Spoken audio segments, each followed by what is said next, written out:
RCFM, l'invité. Et ce soir, nous allons voyager avec notre invité qui effectue un tour du monde nord-sud sur un voilier. Noël Mariot, bonsoir. Bonsoir. Alors, on vous connaît ici en Corse, en tout cas à Ajaccio, pour ceux qui sont notamment dans le milieu des médias, comme proviseur au sein du lycée professionnel Jules Antonini. C'était le cas jusqu'à il y a encore quelques années. Vous êtes retraité depuis maintenant 2 ans et vous passez justement le temps en vous occupant très bien puisque vous voyagez à bord d'un voilier, d'un beau bateau avec une belle équipe. Ça vous a porté jusqu'à Sainte-Hélène récemment, ce tour du monde de nord-sud. Alors avant de parler plus spécifiquement de ce point-là, de ce voyage, parlez-nous de cette aventure, de ce voilier, le Sir Ernst. Comment vous arrivez là ? Écoutez, c'est vraiment le plus grand des hasards. Je retrouve un ami d'enfance qui, avec 2 de ses amis, monte une expédition qui doit durer 6 ans. On est rendu à la 5e année. Et une expédition sur les traces de Shackleton. Ernest Shackleton, c'est un personnage mythique pour les marins. C'est un personnage anglais des années 1911 qui a essayé d'être le premier au pôle Sud. Il n'a pas réussi. Ensuite, il a monté une expédition. Son bateau a été broyé dans les glaces.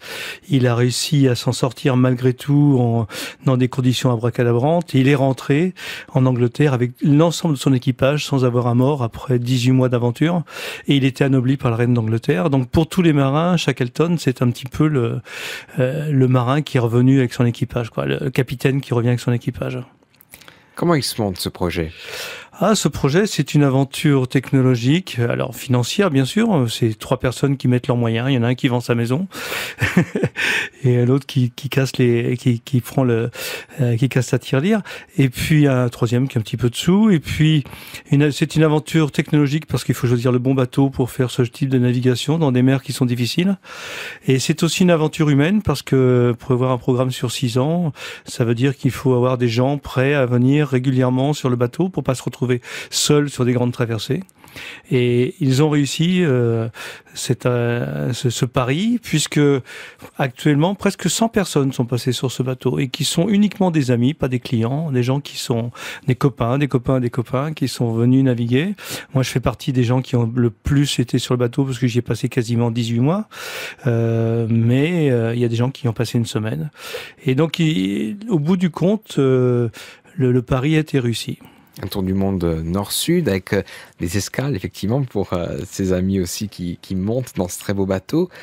Vous débarquez aussi, par le plus grand des hasards peut-être, du côté d'une île qui nous parle, à nous Corses notamment, mais pas seulement, puisqu'elle a été le lieu des dernières années de Napoléon Bonaparte. C'est là-bas que les Britanniques ont exilé ce dernier. Sainte-Hélène. Sainte-Hélène, ça nous paraît tellement lointain. Je pense que peu de gens arrivent à situer Sainte-Hélène sur une carte. Comment est-ce que vous débarquez là-bas ? Alors, on hésitait à aller à Sainte-Hélène. En fait, c'est sur la route maritime classique, puisque les alizés, qui sont des vents portants, passent à côté de l'île.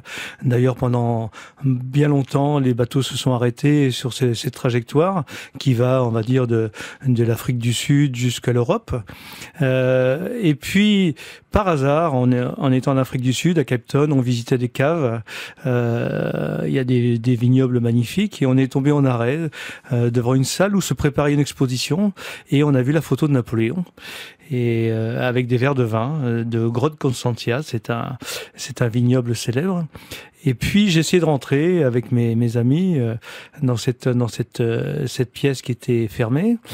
Et puis, on m'en a empêché. Alors, le ton est un petit peu monté en disant quand même, c'est dommage, je viens d'Ajaccio, j'aurais bien aimé voir cette exposition. Et est arrivé un personnage totalement étonnant, le vice-consul de Sainte-Hélène, qui nous a vus en short et en claquette, nous a dit immédiatement, écoutez, vous restez, vous allez faire l'inauguration avec nous. Et on s'est retrouvés au milieu de tout le corps diplomatique français, à goûter du vin et à discuter de notre aventure, etc., etc. Et le consul de Sainte-Hélène nous a dit, écoutez, maintenant je vous attends dans mon île, quand vous passerez, je vous ferai visiter un peu plus en profondeur la Longwood, qui est la demeure de Napoléon. Alors ça, il ne fallait pas vous le dire 2 fois, puisque finalement, vous y allez. Qu'est-ce que vous découvrez sur place ? Alors écoutez, Sainte-Hélène, c'est vraiment loin de tout d'abord. Hein. Et 2000 kilomètres des côtes africaines, presque autant du Brésil. On n'y va pas par hasard à Sainte-Hélène. Et quand on arrive, c'est vraiment un rocher lugubre en plein milieu de la mer. C'est une roche volcanique qui monte à 800 mètres. De l'extérieur, c'est vraiment pas un endroit où on a envie de rester. D'autre part, c'est pas très accueillant parce qu'il n'y a pas de port vraiment. Il y a juste une baie qui est abritée du vent. Quand on arrive, on se demande vraiment ce qu'on va trouver à l'intérieur, quoi. Et puis on rentre, et là c'est la magie des îles tropicales, parce que d'un seul coup on se retrouve dans une ambiance tropicale, avec une végétation luxuriante, avec des gens adorables qui vivent à l'écart du temps, parce qu'on est loin de tout dans cette île, quoi. Vous nous disiez aussi en off, il y a très peu de moyens de transport développés. L'avion, le bateau, des rotations extrêmement rares. Alors l'avion, c'est depuis 2 ans seulement. Ils ont construit l'aéroport et ils l'ont inauguré il y a 2 ans simplement. Et le bateau, c'est tous les 3 semaines ou tous les mois. Il faut 6 jours de mer multipliés par 2 pour faire les retours. Et le bateau approvisionne l'île régulièrement, ce qui fait qu'ils sont à l'écart du monde complètement. Et c'est aussi ça qui est intéressant quand on arrive, c'est qu'on mesure vraiment l'insularité, la vraie insularité, quoi. Les gens qui n'ont pas de liaison, même par le téléphone. Hein. Internet, c'est tout récent. Avant, il n'y avait pas de téléphone non plus. Ce sont des liaisons très épisodiques, donc. Et les gens vivent dans cette île tranquillement. Enfin, on sent une ambiance très particulière. Vous êtes passé, on le disait il y a quelques minutes, par l'île de Sainte-Hélène, par le plus grand des hasards. On a commencé à découvrir ensemble les mystères de ce très très bel endroit. Et puis bien sûr, le lien qui nous unit d'une certaine manière avec Napoléon Bonaparte, puisqu'on le rappelle, Napoléon a terminé sa vie du côté de Sainte-Hélène, l'exil avec les Britanniques. En parlant de Napoléon, justement, quand vous allez là-bas avec peut-être des idées, des a priori, qu'est-ce que vous découvrez ? Eh bien, écoutez, on ne sent pas du tout la présence de Napoléon en arrivant dans l'île parce que c'est pas une priorité des insulaires. Ils ont une petite vie tranquille. On trouve simplement un hôtel à l'effigie de Napoléon. Et puis à l'office du tourisme, il y a quelques plaquettes qui indiquent que l'on peut visiter cette fameuse maison de Napoléon qui s'appelle Longwood. Et c'est ce qu'on a fait avec ce fameux vice-consul que l'on avait rencontré à Cape Town. À Cape Town, là. Et donc ça... Et il faut prendre une voiture, faire près de 30 minutes sur des lacets pour retrouver cette petite maison qui est complètement isolée, qui est à peine indiquée. Mais par contre, c'est un véritable petit musée, un petit bijou de musée qui a été consulté petit à petit par cette personnalité hors norme, ce fameux consul honoraire qui s'appelle Michel Martineau et qui est tombé amoureux de cette île et qui vit depuis l'âge de 17 ans. Sainte-Hélène qui est donc britannique, mais je crois qu'il y a un petit bout de France, effectivement. Alors effectivement, on est surpris de voir le drapeau français sur un mini territoire français, c'est-à-dire la maison de Napoléon, Longwood, et c'est le jardin qui fait le tour simplement.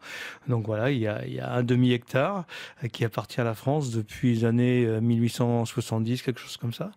Et effectivement, le propriétaire des lieux a le titre de consul honoraire, ce qui n'est pas rien, qu'un titre diplomatique. Est-ce que vous avez pu rencontrer des habitants, discuter avec eux ? Quels ont été les échanges, notamment autour de Napoléon ? Écoutez, les gens ne sont pas très cultivés sur l'histoire napoléonienne.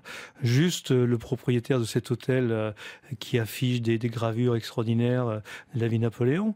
Tout se passe au niveau de la maison de Longwood et puis de la visite qu'on peut faire, qui est particulièrement documentée. Qui est magnifique, alors que la maison au départ de Napoléon, c'était vraiment une masure, hein, c'était quelque chose d'absolument abominable. C'est placé dans l'île le plus mauvais endroit de l'île, c'est battu par les vents, c'est souvent dans le brouillard, souvent il y pleut. Il y avait des rats à l'époque, beaucoup. Les toits étaient en goudron, la maison était en bois. C'était des conditions de vie vraiment, vraiment, vraiment difficiles, quoi. Et d'ailleurs, Napoléon qui dormait même un lit de camp. Hein. Oui, il avait refusé un espèce de lit que lui avaient fait les Anglais qui était inconfortable et il dormait sur son lit de camp. Mais là, le consul honoraire nous disait que finalement, pour Napoléon, c'était pas un véritable problème parce que il avait l'habitude avec ses campagnes de vivre dans des conditions très difficiles. Donc, les conditions que les Anglais lui imposaient, finalement, c'était pas quelque chose de très, très important. Il maintenait un minimum de protocole. Il avait des gens qui servaient à table. Il a dicté ses mémoires. soir, le plupart du temps.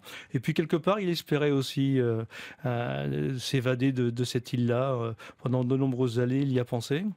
Avant, effectivement, de penser que c'était effectivement l'endroit où il allait mourir. Et puis il est mort très peu de temps après.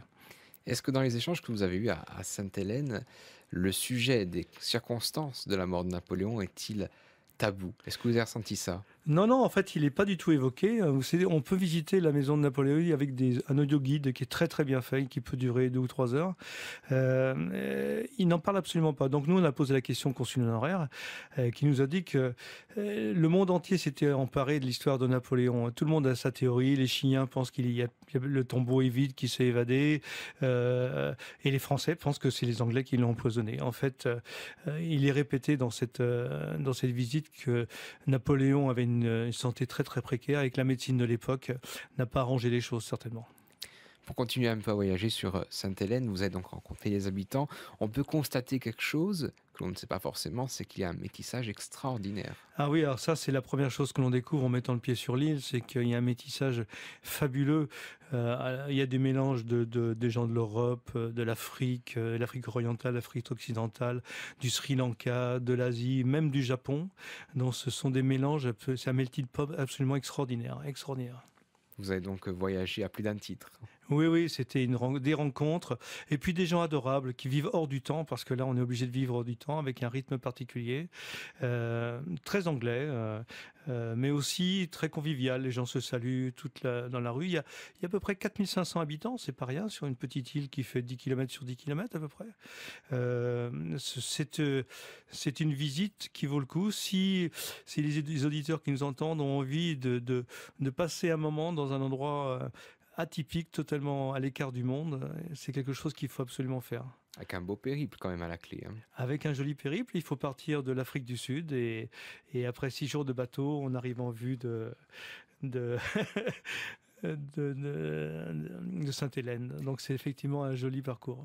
Avant de se quitter, une dernière anecdote que vous m'avez confiée sur ces habitants qui partent travailler aux États-Unis, qui restent une dizaine d'années, 15 ans, et qui y reviennent et qui exercent dans un domaine très particulier. C'est extraordinaire, dites-nous tout. En fait, les Saint-Hélénais ont une réputation de gens très sérieux et très discrets, sans doute parce qu'ils vivent sur une île à l'écart du monde. Et ce ne sont pas des communicants extraordinaires. Et donc, ils sont employés dans des agences de sécurité ou celles de défense nationale en Angleterre ou aux États-Unis. Ils sont très recherchés. Donc, dès qu'ils ont 18-19 ans, ils partent tous, on va dire 10-15 ans, et puis ils reviennent avec suffisamment d'argent pour construire la maison et vivre au pays. Et c'est pour ça que le tourisme finalement se développe peu, parce qu'ils ont leur propre économie, leur logique, et ça fonctionne très bien. Donc au milieu de tout ça, il y a un petit îlot qui essaye de survivre, mais en tout cas, effectivement, c'est une économie particulière. Un îlot battu par les vents, effectivement, hormis cette petite baie que vous me disiez, qui reste à l'abri. En tout cas, on a beaucoup voyagé et ça nous a fait plaisir, ça nous a fait chaud au cœur. Merci beaucoup, Noël Mario, d'avoir été avec nous ce soir. Merci à vous. Et puis, au plaisir de se retrouver en Corse, puisque vous restez encore quelques jours, histoire d'apprécier aussi les bonheurs de cette île qui vous est chère. Tout à fait. Merci beaucoup. Bonne soirée, à très bientôt. Bonne soirée.